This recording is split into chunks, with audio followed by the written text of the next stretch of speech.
In this regulation, there are certainly some exemptions. For example, if it is for sugar, rice project, and energy, they will be allowed to get a concession.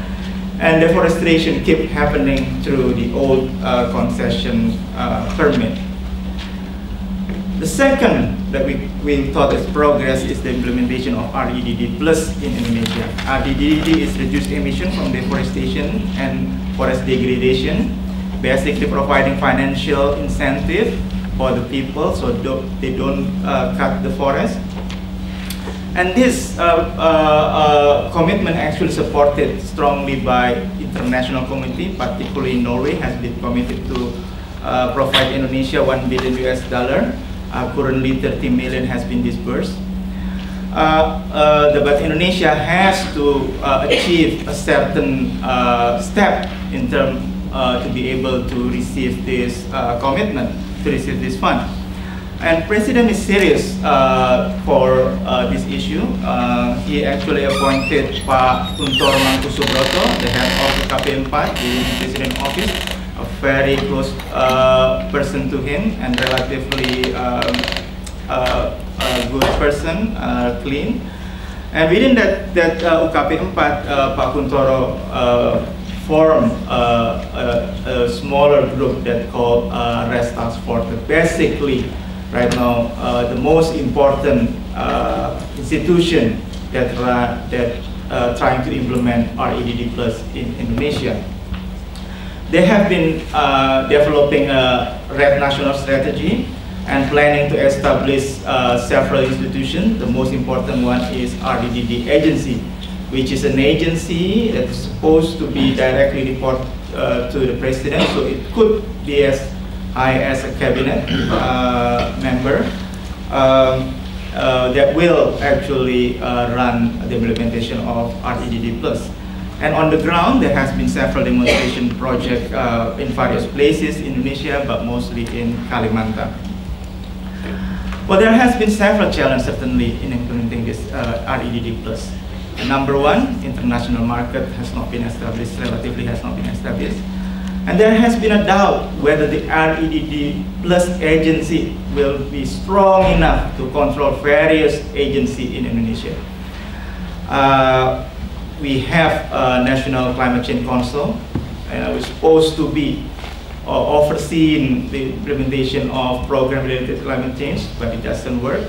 So there has been some doubt whether REDD Plus, the new agency that will be established, is actually able to perform as it should be. On the ground, there have been several issues. Land tenure is still an issue between de facto and de jure. Forest monitoring is very difficult. Emission measurement, we haven't really defined how and what it will be. And local conflicts in occupying forest land is still quite many. So, although REDD Plus might be an important mechanism for the future, but right now, certainly it's not that clear. One important factor, certainly, who will be the new president of Indonesia in 2014. If the new president of Indonesia in 2014 do not support the implementation of REDD Plus, probably it won't work at all. And remember also economic of alternative land use is quite strong, which is the one that we are going to talk next. There has been two commodity booms in Indonesia recently. One is palm oil. This is the production of palm oil. Second is coal mining. The graph showing the production increasing significantly. And let's compare it with oil and gas that are relatively stable, or oil relatively going down.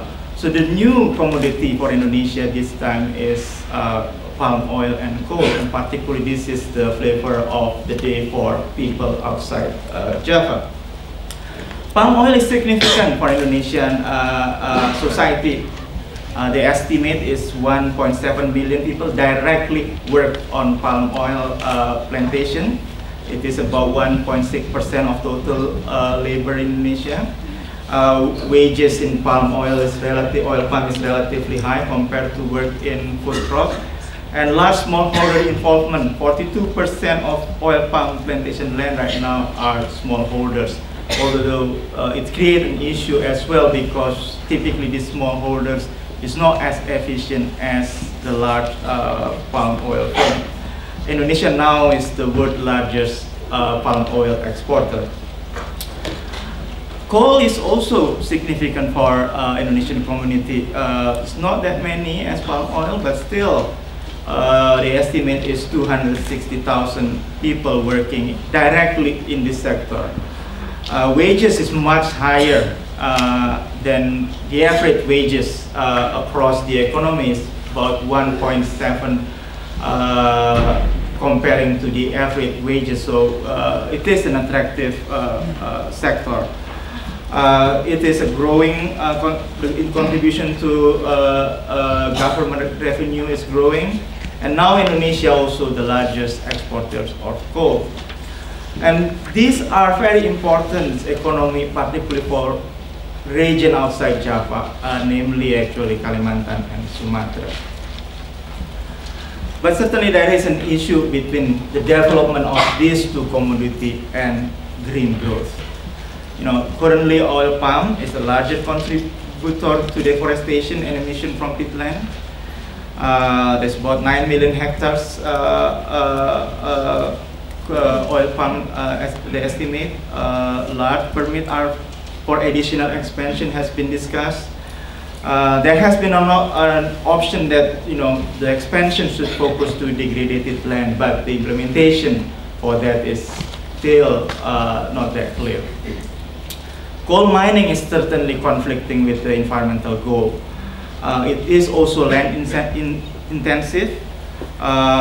Many of them is actually in forest area, and many would like to go to an area which is protected forest at the moment. So there has been a conflict between protected forest and mining. Reclamation is relatively weak, very weak. Many large area ex-open mining becoming just a land that cannot be used. Pollution is still an issue. And so these two commodities, although booming, important for the Indonesian economy, but certainly conflicting with the idea of if Indonesia would like to go to a green growth economy, something must be done significantly. So now we are going to talk about an opportunity for developing a sector that we thought that not relatively been developed, but could be important for green growth economy, which is the tourism sector. This is the international tourists per capita, an indicator of how active tourism in the country. You can see that Indonesia is much smaller than Malaysia. Indonesia is even smaller than Thailand, and what surprisingly, Indonesia is even smaller than Vietnam. Tourism in Indonesia, although probably for you who familiar with Indonesia thought that there are so many places and so on, but it's relatively underdeveloped. And most of the tourism is actually centered in Bali only. So, Indonesian tourism certainly struggling. After the financial crisis, the Bali booming, it is actually struggling. By now, it has been able to come up. Number of tourism right now is above the condition in 2006. But Indonesian tourism sector is actually losing a decade, after the Bali bombing. Indonesian tourism is actually quite important. 3% of GDP is not, but Malaysian tourism is certainly has a bigger contribution in its GDP. For Bali, certainly, it's an important sector. What are the challenges of developing tourism in Indonesia? Number one is certainly infrastructure, connectivity. Not only airport, we mentioned airport, but also connecting from the airport to the tourist places. Second is very important is human capital. Tourism is a commodity that relatively needs skill to present, needs a good ability to package. So then human capital needed to be able to develop this tourism sector. There has been several other issues, for example, traffic, environmental sustainability that need to be addressed in developing Indonesian tourism. And the other things is that Indonesian government do not stress that tourism development so far outside Bali. But if this sector could be developed properly, it could be supporting the idea of green growth. And if green growth actually could be happening, it could supporting the development of this tourism. With that, I would like to finish our presentation. Thank you.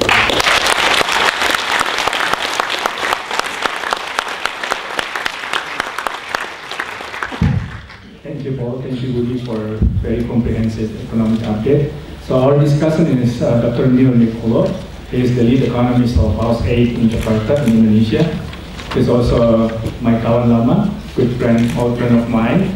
I remember 2007, we went to Solo in Central Java to interview the then mayor of Solo, Budy, who was yesterday just became the governor of Jakarta. Maybe not because of our interview. Yeah.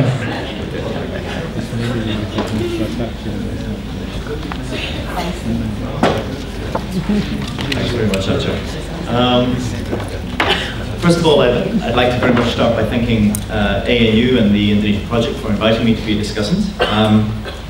It's a real pleasure and a delight to be here again. Secondly, I should issue a disclaimer saying that I'm speaking as Neil McCulloch and not as a representative of AusAID. This allows me to say all sorts of controversial things, but please don't get me into trouble by telling my Director General. And thirdly, I wanted just to thank both Paul and Budy for a really super survey. I really was rather at loss to know what to say about the survey, because after reading through I thought it was fantastic, and so I thought I was just going to stand up and basically say, please read the survey, it's a great survey, and sit down again. But I suspect that might not be paying for my dinner. So let me make a few comments really for the purposes of stimulating discussion and questions which we'll have in a few moments. And I'm going to make some comments in three areas rather than go through the entire survey systematically. Firstly, in the macro and the trade and investment area. Secondly, in the green growth area. And finally, in the mining area. I'm not going to say anything about tourism because I don't know anything about tourism, and I agreed with everything that was written. On the macro side of things, I think the story is very clear. The macroeconomic performance in Indonesia is wonderful. As a Brit working for the Australians, these are the sort of economic statistics that European finance ministers only dream of. You can imagine the Greek finance minister looking at 6.5% growth, debt to GDP ratios of 24%. It's all just too wonderful. The real question, I suppose, is whether it's just too good to be true. And that then leads to the point which is mentioned in the survey, which is that over the last year or so there's been a marked shift away from more liberal growth-inducing policies to much more inward-looking and more protectionist policies. I think it was Howe that coined the phrase good policy in bad times and bad policy in good times. It was actually Sadly. It was, yes, I was going to say, so I think you attributed it to Sadly. And I think that's very much what we appear to be observing. But one of the interesting question marks I have about that is the inertia in that process. Because Indonesia's economy is not just good this year, it's actually been good for a few years now. I mean, 10 years it was limping along a post-crisis period. Now it's actually been good for some years. And it's taken a little while for bad policy to get in there. And as a result of that inertia, one worries that, that bad policy was finally getting established just as the boom is ending. And it will take some years of bad times before one gets back to good policy again. And so the real question, which I think is an open question and a very interesting one to debate, is whether or not the policy measures that we've been seeing in the last year or two are actually a shift in philosophy. Indonesia has always had a somewhat statist and nationalistic approach to economic policy, but is this really being reinforced by current policy? So is this real philosophy? Or is this really 2014 politics? Is this in fact, playing to the crowd because this sort of policies are popular, but when we have a new president in place post-2014, then these policies will all be instantly relaxed. Let's wait and see. Then the second point I wanted to make on the trade and investment was, if you like, the flip side of that, which was a point which you made in passing, which I think is actually rather important, which is the recent announcement that Bulog is going to have significantly widened responsibilities. Bulog, as we all know, has always been in charge of rice, and rice has been the key thing. But now, of course, it's expanding out, become a little bit more like the Bulog of old. And again, I think this relates to the political economy of trade protection, because when in my bad past I was a World Bank economist, I visibly wrote reports on rice policy, and of course you can imagine what they said. They said that the optimal solution for Indonesia is for them to liberalize the rice market and use that to stabilize the domestic rice price, and that's the best solution. That may or may not be the case, but you and I all know that that's never going to happen. That's just simply not on the cards politically. And so the second best solution to that is actually something not dissimilar to a reversion to the Bulog of old, where Pak Suharto said to the heads of Bulogs, it's your job to stabilize the price. You make sure that it's stable, otherwise I'll fire you. And indeed, if you look at the record of rice prices over the 20 or 30-year period of Pak Suharto's reign, you'll see that the rice price was remarkably stable, and in the two places where it had blipped up, the head of Burke was fired. So I wonder whether, in fact, what we may be witnessing is a reversion to the price stabilization mechanisms of the past. Inefficient, most certainly, spending large sums of money on buffer stocks, and corrupt, quite probably, because they will reinforce a monopoly, but perhaps a second best solution to a political economy problem that matters. The second set of comments I wanted to make was about green growth. And there's two aspects here. One, of course, is the subsidy, and the other is on REDD+. On the subsidy issue, I find that all of this discussion of green growth hilarious, and you were very polite in the way you discussed it, when 24%, I mean, a quarter of the budget is being poured into the petrol tanks of the relatively rich. This really makes no sense, and you didn't mention actually that your survey contains an excellent survey of University of Indonesian students who were asked whether they thought that fuel subsidy reductions were a good idea, and 70% of them said yes. Any thinking person with a reasonable amount of education knows that this subsidy is ludicrous and regressive. So the real question then is, why doesn't it change? And here again we come back to a classic political economy problem. If one thinks of who benefits associated with the fuel subsidy, they are vocal, they are well connected, they are urban, they are well represented, and they play on middle class aspirations that everybody's going to have a motorbike or a car, and they also stand to really lose something. They genuinely will lose something. If one looks at those who actually would benefit enormously from the removal of the fuel subsidy, they are for the most part people at the bottom end who are voiceless, certainly not represented in the DPR processes, and also not particularly bothered. Because the plus side for them is that all of this $30 billion might, in principle, get spent on a little bit more education, or a little bit more health, or a little bit more roads, but they don't exactly have huge confidence in the government to deliver these things for them anyway. So we have the nebulous possible positive versus the guaranteed negative of a vocal minority, and you're going to end up with political stasis, and that's precisely what we have. And so I think the real challenge to discuss is how the government of Indonesia and how the people of Indonesia are going to be able to construct coalitions that allow sensible policy to proceed in this area, when more or less everybody recognizes that the current state of play is not sustainable. Now on REDD+, and this is where I have to tread carefully and insist that I'm talking as Neil McCulloch and not as AusAID, because when I read through the REDD+ section of the survey, I thought it was tremendously upbeat, actually. You were really very positive about REDD+, and that's wonderful. I'm glad you're very positive about REDD+, but I was wondering whether the evidence that we have facing us actually was consistent with that. Whilst REDD+ is very prominent in the international sphere, it would be fair to say that the winds have fallen a little bit out of the sail in the international negotiations of REDD+. Spending $30 million out of a $1 billion letter of intent is probably not a terribly impressive performance. Certainly my managers in AusAID wouldn't be terribly happy if that was the result of an AusAID project. And setting up 10 working groups is not, generally speaking, a fine mark of progress. So you might look at the face of it as that this is that your upbeat assessment is a little bit wrong. So I did take the trouble to go and check with people who know a great deal more about climate change and REDD+ than myself, and I am assured by them that actually there are some signs of hope. But I think, frankly, the jury is out on this assessment, and the jury is out because we have 3 or 4, a few months more before the end of the moratorium. And in that space of time, we still have to see whether or not a REDD+ agency actually does get set up. And if it does get set up, whether it gets set up as an independent entity or something under the Ministry of Forestry or somewhere else. We have to see whether a funding mechanism actually connects this hypothetical large pipe of money out there in the international world to the actual real lives of the poor on the ground.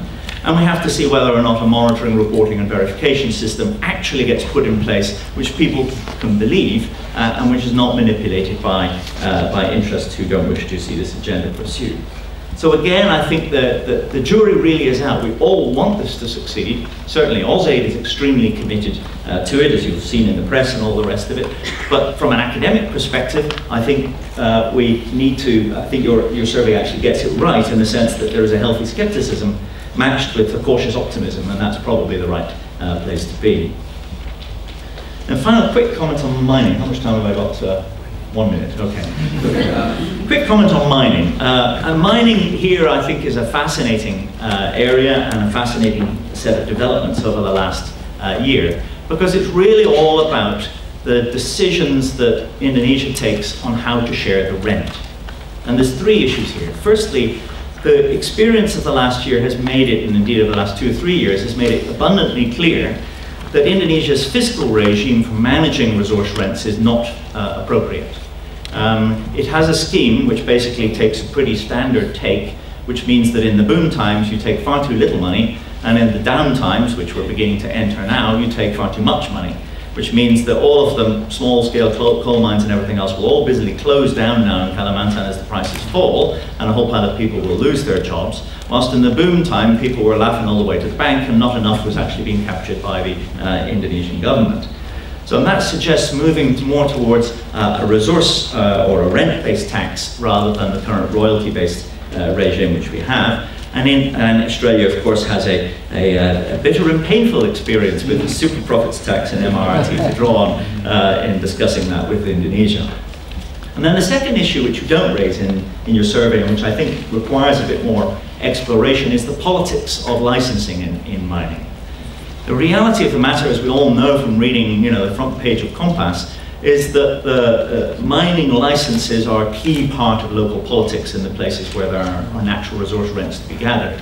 Indeed, I even saw a wonderful account in Compass of the use of the conditional licensing mechanism of funding your election campaign, where a candidate for the Bupati was signing mining licenses as the Bupati, which would only be valid if they won. Now, this is a great way of funding your election campaign. You don't have to pay if you don't get in. But this really does put your finger on what the problem is, which is there are 10,000 of these things which have been issued now.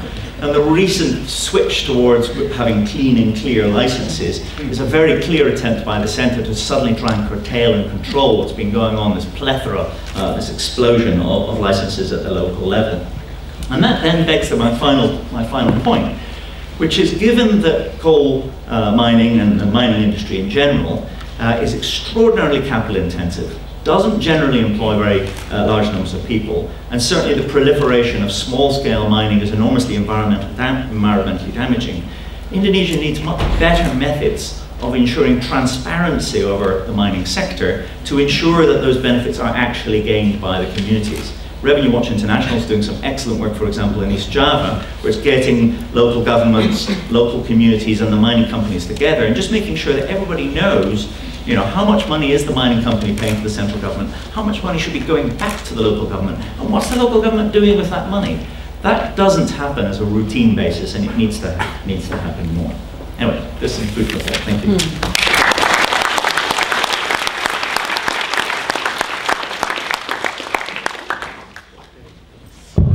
Thank you, Neil. While the speakers are taking the difficult questions from Neil, I'm going to have question and answers. But my apologies, I will have to split you into 3 groups to help ease the microphone distribution. I'm going to start with your left side here, and then I will take 2 or 3 questions, give them to the speakers to respond along with Neil's questions, and then go back to the middle and then to the right. Okay, so Pak Asep, okay, the second one. Any other? Oh, in the back, Yogi. Okay. Pak Asep, silakan. Thank you. I am Asep Suryadi from Scenario Research Institute. Again, congratulations for very good survey. I just would like to compliment your very rosy picture with less rosy ones. The first one is on poverty. We know that during the past decade, poverty has not going down very fast, but during the past 2 years, it's even slower the rate of going down. And one of the drivers of that is the decline in the real wages of farm laborers. Secondly, in terms of inequality, during the past decade, inequality has risen very fast in Indonesia. In terms of Gini ratio, it increased from 4.32 in 2002 or 2003 to 0.1 in 2011 and 2012. During the past year, the growth of consumption of the top 10% is double of the growth of consumption of the bottom 10%. So I think the challenge here is how you make those growth benefits more people than what's currently going on. Of course, it's not a problem if you are mid-term here. Thank you. Thank you. Second question, please. Please identify yourself. Thank you. Katrina Williams, ANU. My question is to Paul. First of all, thank you very much for the excellent presentation. My question is regarding the trade policy. You mentioned that the changing into the import substitution. How was the feeling on the ground in terms of? Can you speak up, please? Sorry. In terms of the thinking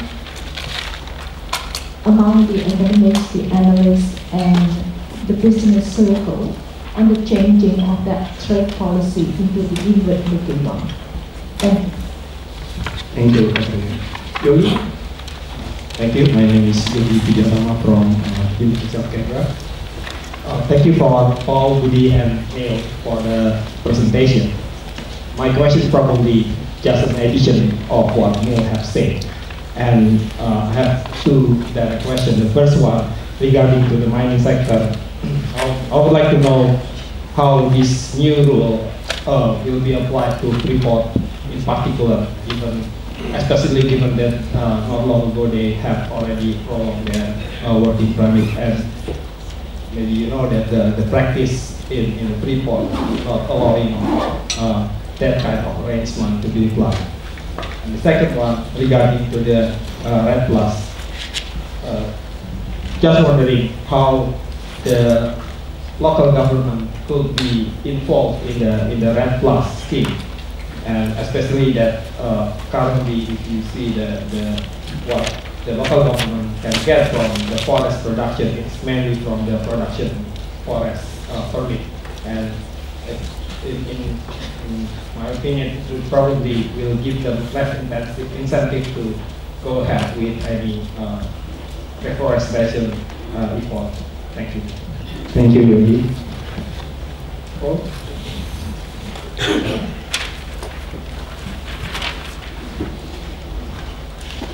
Thank you very much for the questions. I might just start with one point that Neil raised about bulldog. I have concerns about the expansion into these other commodities, particularly based on the piece of information that the rice price might have been stabilised, but it's been stabilised at a high rate. So currently the rice price in Indonesia, it varies day by day, but is about 60% higher than the export price from Vietnam, even including transport costs. So this based on the World Bank's reports on this. So the rice price has been stable quite high and at quite a high level, And in terms of poverty, this is a bad thing because most poor people are net consumers of rice. So this is adding to poverty in Indonesia. Just going on to the other questions, Yogi's question about Freeport. I understand that Freeport is currently under negotiations, involved in negotiations with the government now. These changes haven't yet applied to Freeport, but the government has indicated that in the future, all companies will eventually be needing to comply with this new stance. In terms of RED plus mechanisms, so I guess the way to summarise our take on RED plus is that we're impressed with the effort and the attention being given to it by the President and his close circle. For example, in UKP4, they're really concentrating on it and they are making some progress. The challenges are very big and hopefully we fully acknowledge, or we'll make sure we fully acknowledge that in our survey. In terms of getting money to local governments, this is the sort of thing that they're still working out. How to get money, even the money might come directly, skipping these subnational government levels and directly to local communities that are actually reducing emissions from forests. So that's really still being worked out. Did you have anything? I just want to add about our optimism on RED plus implementation. It's not that we think that the probability of success is that big, but if you have been monitoring the movement of environment in Indonesia for several years, this is actually the time that you see that the momentum is quite big. The issue of environment get very close to the #1 of Indonesia. It has never been before. The issue of environment is handled by somebody that really the right hand of the president. So, that is actually one source of enthusiasm. But we know that it's so difficult, and that's why also that we mentioned that it's very crucial who is going to be the president of Indonesia in 2014. If the president is somebody that does not care about the environment, then that's it, basically. Now, I would like also to add a bit note on this mining regulation. Remember, mining companies are not all the same in Indonesia. So they do react differently in terms of, for example, on the rule of disinvestment. Some who think that, well, we have to follow the law, probably get disappointed. But others also think, well, this is a negotiable. Yeah. So, you cannot just, it's very difficult to, generalize how they react to this law, including Freeport. At the moment, their #1 priority is getting a new license. So then, and then that's it. Then they would like to talk about others. Also, some people said that even with this new investment law, probably the demand of FDI coming to Indonesia could at level affected. But most importantly is the composition within that investment that coming in. What the people, there are investors that, okay, you give me this time, I will do as quick as possible, but then destroy everything. And there are investors that, okay, I would like to do it properly and handle the environment and so on, and they probably think, well, this is difficult. So the type of investor that coming to Indonesia will be changed, and it could be actually danger for the environment. I cannot really comment on poverty and inequality because Asep is the person on that. But certainly the development of mining and oil palm linked to the local level, so it's affect the situation of Java basically. But within Java, probably the leak is happening, but less. Thank you. I think there's a question also about the trade policy and what looking at everything. I think it's going to be very nicely line up with Neil's points on the political economy of Bulog and fuel subsidy, and also another one, licensing. But let's take another round from the middle. One, okay, I'll take yours. Two, is there anyone? Okay, 2 questions. Oh, Chandra, 3 questions.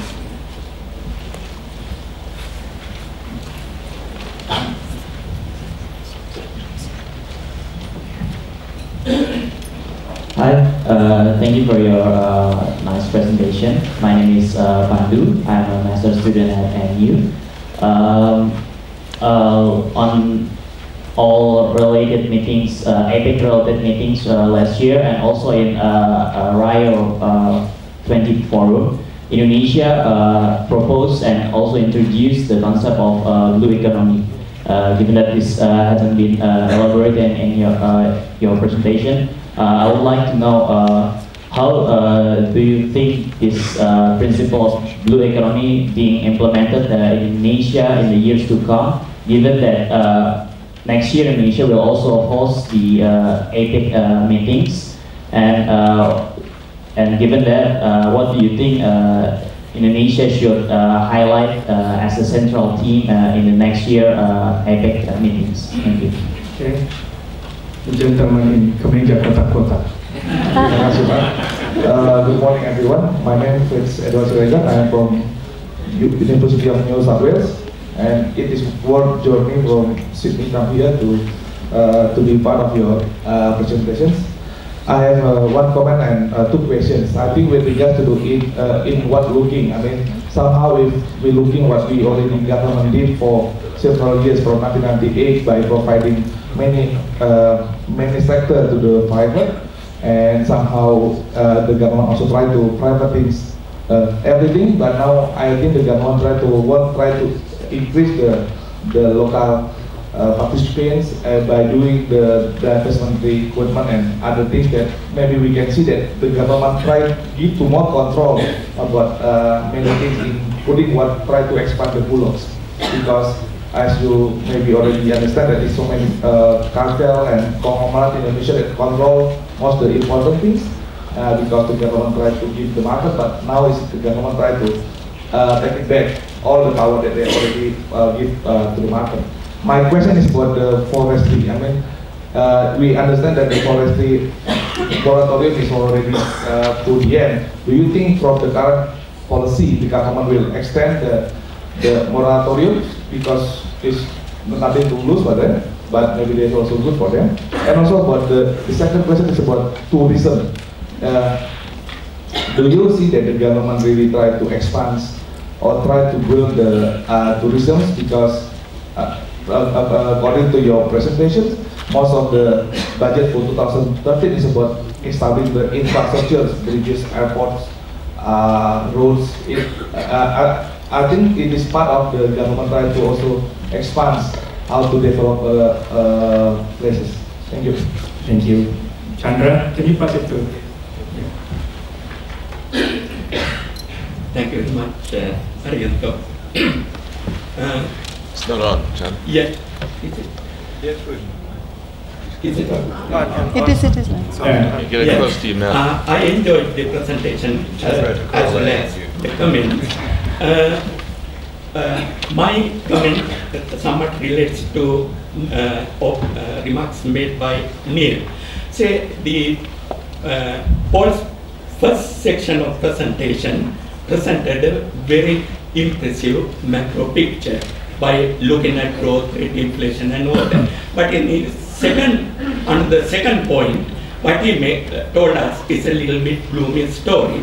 I mean, most of the policy shifts you discuss hark back to the failed import substitution era, like import restrictions, foreign investment restrictions, and so on. Then obvious question that come from that presentation in that section is whether in fact the quality of growth has deteriorated.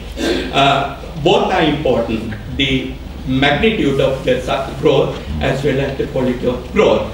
in order to see what has happened to the quality of growth, we need to go beyond expenditure categories, but look at sectoral growth, particularly with emphasis on employment generation on a sustainable basis. That's the only way to reduce poverty and achieve equity.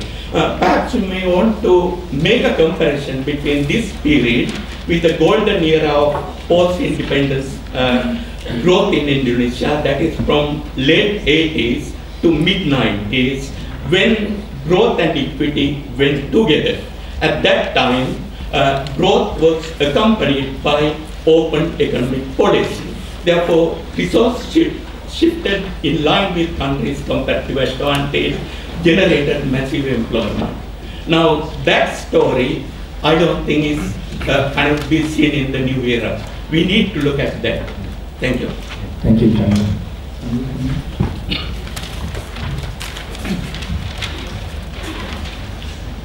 Thank you for the questions. I might just return to your question about the trade policy environment.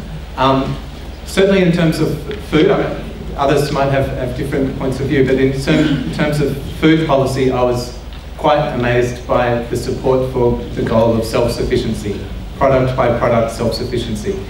My first degree was agricultural economics, so for me this is something which certainly shouldn't be a goal of countries. They should be specialising in the things that they're good at. But this seemed to me to be quite popular even among some economists in Indonesia.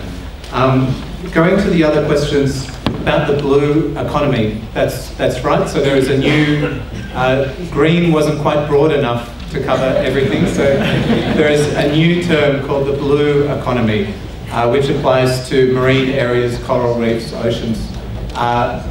One area of action in this is there's a new coral triangle. It's actually not so new, but the Coral Triangle Initiative, which is a group of countries in the region which are now collaborating. There is a secretariat now in Jakarta for this. But as you say, this is going to be a topic coming up in APEC. So we'll wait and see what happens there. For forestry, the moratorium, it's uncertain what will happen with the moratorium when it finishes. It's a 2-year moratorium. It will finish in mid-2013. Really, I think at this stage, we don't know. It's too early to say what will happen. The President will still be in office then, and of course the RED Plus scheme and the agreement with Norway will still be continuing. It's an 8-year commitment. And I should note as well, most of the money from Norway was scheduled to be in the back half of that 8 years. So the $30 million out of $1 billion so far isn't quite as, it's still slow, that's right, but it's not quite as bad as maybe it first looks. Just also on tourism, there was a question, what is happening in terms of efforts to boost tourism. One thing, maybe not just for tourism, but one thing in the new budget is there's an increase in capital spending, about 15% in nominal terms, and this includes 15 new airports in eastern Indonesia. So this is something, but in general there doesn't seem to be much real focus on tourism infrastructure specifically. Chandra's great comment. I think we should just take that as a comment. I think that's right. It would be nice for us to look more at the historical perspective and try and that really is the case. The economy is going well, but there are some signs at the moment of some retreat towards worse policies. They haven't really affected things so far, but they might in the future, and it would be interesting to look more at the historical precedents for that. And we have 2 final feedbacks from Latte and last one.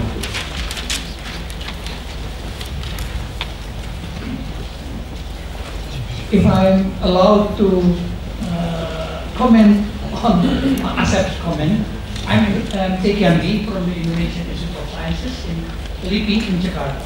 I have actually a few comments. First of all, about the Gini ratio. There are obviously there are shortcomings in the Gini ratio because first of all, they are based not on income but on consumption expenditures, which of course are more equal, because poor people, if they cannot access say, food or so on, they can borrow or they have to draw down their savings. Secondly, it's biased downwards because those enumerators from the